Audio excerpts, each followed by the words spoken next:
My girlfriend was way too hot, and it left me seriously sleep-deprived every day. So, to save my life, I broke up with her. On my way home, a white Land Rover sent me flying. The next second, a woman in a red dress rushed out and came straight over to me. "Are you okay? I didn't mean to hit you." She crouched down and pulled out 2,000 yuan from her bag. "Go get checked out at a nearby hospital and make sure you're not hurt. I have something urgent to deal with. If anything comes up, call me right away. Remember to call me as soon as you have anything." Then she turned around and left without looking back. Watching her disappear, I looked down at the money and her ID in my hand. I was confused. Who exactly was this woman? She casually handed me 2,000 yuan and even trusted me with her ID. Wasn't she worried I'd try to scam her? After thinking about it forever and getting nowhere, I struggled to my feet and pushed my scooter home. That night, I lay in bed feeling pain all over my body. After hesitating for a bit, I finally called Chin Lan. She didn't pick up the first 2 times. Not until the 3rd and 4th call. Only then did a clearly annoyed voice come through.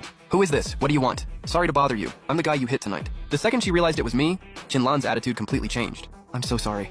No, I should be the one apologizing. How are you feeling right now? Which hospital are you at? What did the doctor say?" Hearing her concern made me feel a little better, so I smiled and told her I was fine. It was just the outer shell of my scooter that got cracked. "As long as you're okay, how much was the scooter? I'll pay for it. The money you gave me is enough to fix it. It's just that your ID is still with me. When can you come get it? I'm tied up right now. Can I send someone else to pick it up?" I agreed and sent her my home address. After hanging up, I sat on a wooden stool and put medicine on my wounds. The scraped areas burned like fire. About half an hour later, someone knocked. I came out and opened the door. Outside stood a young man and woman with 4 big guys in suits behind them.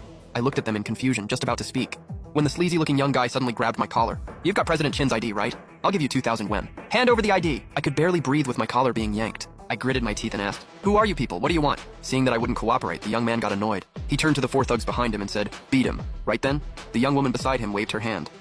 "Vice President, this place is tiny. Just send them in to search it. No need to waste words on trash like him. Assistant Lin's right, that's on me." Then he shot me a vicious look. "Loser. Why don't you piss on the ground and take a look at what you are? Trying to scam President Chin? You're asking to die." The second he finished talking, he punched me to the ground and I tasted blood in my mouth. I struggled to get back up, but those 4 thugs actually stepped all over me one by one. I was pinned down and couldn't move. All I could do was watch them rush into my bedroom. After tearing the place apart, they quickly came out with Chin Lan's ID. The young guy took it and nodded in satisfaction. Then he planted a foot on my face and ground it into my wound. He snatched my phone and smashed it right in front of me. After making sure it was completely destroyed, he tossed down 500 yuan and walked out with the others. The room fell silent again.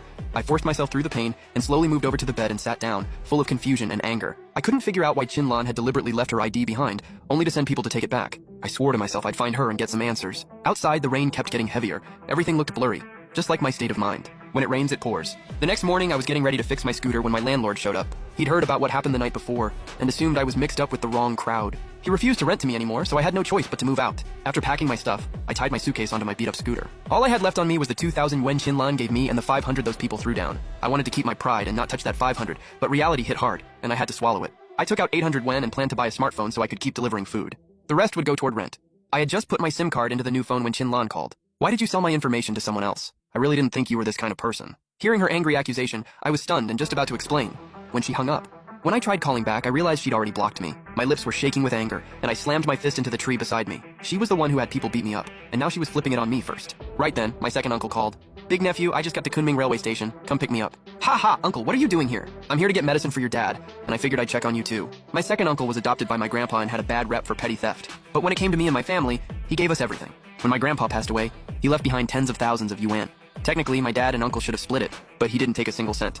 He used it all to treat my dad. He might have been a mess, but he treated me incredibly well. If he saw my face covered in injuries, there was no way he'd let it go. Thinking of that, I stammered, "Uncle, I've got something going on right now. I might not be able to leave." "Cut the crap, you've got some nerve now, huh? What, you don't recognize your own uncle anymore?" Hearing that, I could only sigh and ride over to the train station. As soon as I got there, I spotted my uncle right away. He looked like a street thug and stood out like crazy in the crowd. I waved at him. "Uncle!" He had been smiling, but the second he saw my injuries, his face dropped instantly. He rushed over, grabbed my shoulder, and forced me to look him in the eye. "Tell me, who did this to you?" "Uncle, I just fell." "Bullshit! Nobody falls and ends up looking like that." I knew I couldn't fool someone as street smart as him, so I told him everything that happened the night before. Then I begged him not to tell my parents about any of it. He glanced at the luggage on my scooter, pulled out 3,000 yuan, and handed it to me. "Take it.